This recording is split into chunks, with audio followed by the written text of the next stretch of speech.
پاکستان میں بجلیوں کے بلوں کے حوالے سے بہت بڑا کرائسس چل رہا ہے. عوام پر بہت ہیوی بجلی کے بل لاگو کر دیے گئے. کوئی یہ کہہ رہا ہے کہ بجلی کی ریڈنگ میں غلطی کی گئی, کوئی یہ کہہ رہا ہے کہ یہ بل جو ہیں وہ غلط طور پر ترتیب دیے گئے. لیکن اصل سوال ہے کیا؟ اصل سوال وہ سٹیٹمنٹ بن گئی کیئر ٹیکر پرائم منسٹر انوار الحق کاکڑ صاحب کی, جن کا یہ کہنا تھا کہ ہم آئی ایم ایف کی جو ریسٹرکشنز ہیں ان سے باؤنڈ ہیں, اس ایگریمنٹ سے باؤنڈ ہیں جس کے اوپر ہمیں لون ملا ہے, اور ہم عوام کو کوئی بھی ریلیف دینے سے قاصر ہیں جب تک کہ آئی ایم ایف ہمیں اس کی اجازت نہیں دے دیتا.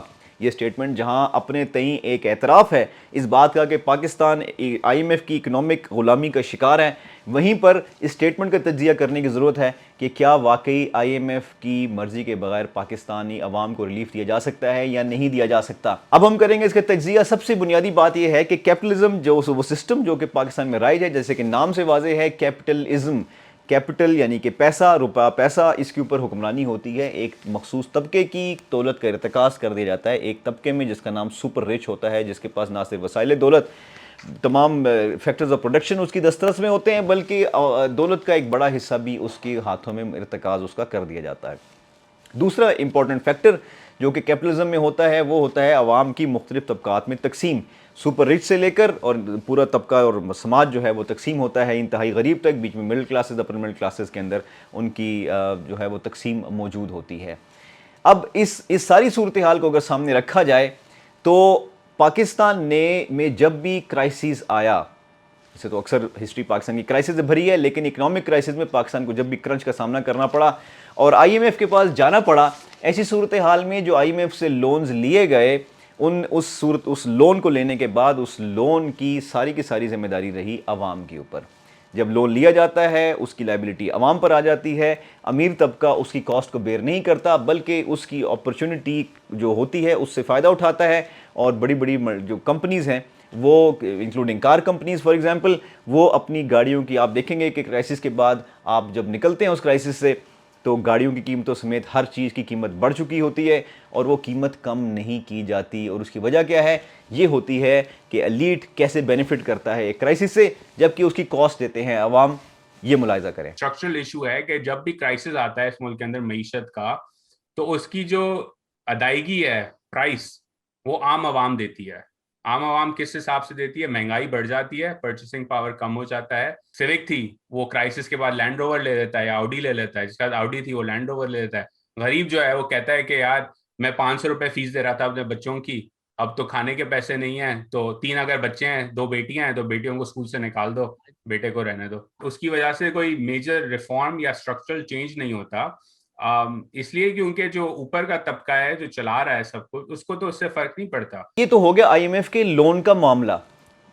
ہمارے حکمران طبقے ہمیں یہ باور کرانا چاہتے ہیں کہ جتنا بھی پرابلم ہے وہ آئی ایم ایف کے لونز کی وجہ سے ہے, اور آئی ایم ایف کے لون اس لیے لینے پڑے کیونکہ پچھلی گورنمنٹ نے یہ کام کیا تھا, اس لیے ہم معاشی طور پر مجبور تھے کہ ہم آئی ایف کے پاس جاتے. اور ہر آنے والی حکومت دعویٰ کرتی ہے کہ ہم آئی ایف سے چھٹکارا حاصل کریں گے, اور جب ہم آئی ایم ایف سے کشکول توڑ دیں گے تو ہماری عوام کے تمام مسائل حل ہو جائیں گے. یہ ہماری حکومتیں تو نہیں کر سکیں, لیکن انڈیا نے یہ کر دکھایا. انڈیا کو جب آئی ایم ایف کے پاس جانا پڑا, آئی ایم ایف کے سے لون لیے, تو ان کے سسٹم نے یہ ڈیسائیڈ کیا جب انہوں نے پارلیمنٹ میں اس کو ڈیبیٹ کیا کہ اس کو کیسے سٹرکچر کرنا ہے, اسٹرکچرل چینجز کیسے لے کے آنی ہے, اس کے بینیفٹس کیسے کرنے ہیں, اس کی ذمہ داری کس پر ہوگی. وہاں پر کارپوریشنز نے, جیسے کہ ان کا طریقہ کار ہے, کوشش کی کہ تمام بینیفٹس کارپوریشنز کو ملیں, لیکن چونکہ وہاں پہ ریپرزنٹیٹیو یعنی کہ نمائندہ حکومتیں قائم ہیں جو کہ ہمارے ملک میں نہیں ہیں. ان نمائندہ حکومتوں میں پارلیمنٹ میں چونکہ ہر طبقے کا آدمی شامل ہے, ایون دلت جو کہ لوسٹ سے لوسٹ کاسٹ ہیں ان کی وہاں کے لوگ موجود ہیں, انہوں نے اپنی نمائندگی کا حق ادا کیا, اور یوں عوامی مفاد کی پالیسیز بنی, اور اس کا برڈن عوام کے اوپر پوری طرح سے نہیں ڈالا گیا بلکہ اس کو ڈیوائیڈ کر دیا گیا ان لوگوں کے اوپر کہ جو اس کے بینیفیشری ہوں گے. یہ ملاحظہ کریں. انڈیا کی لوک سبھا کے اندر صرف امیر طبقہ نہیں تھا. انڈیا کی لوک سبھا کے اندر آپ کو کسان کا رہنما بھی ملے گا, آپ کو دلت بھی ملے گا, آپ کو لیبر یونین کا آدمی بھی ملے گا. تو انہوں نے شور مچایا. جب شور مچایا تو حکومت نے کہا کہ چلو لبرلائز کرتے ہیں, لیکن ایک طرح سے لبرلائز اس طرح کرتے ہیں کہ سب جو ہے آگے بڑھیں. فارمر پروٹیسٹ انڈیا میں اس وجہ سے ہو رہا ہے, وہ کہہ رہے ہیں بھائی ہمیں بھی تو کچھ دو, اگر کارپوریٹس کو سب دے رہے ہو تم تو ہمارا کیا ہے اس کے اندر. پاکستان کے اندر یہ ہے نہیں. تو جب آپ کا کرائسس آتا ہے تو جس کے پاس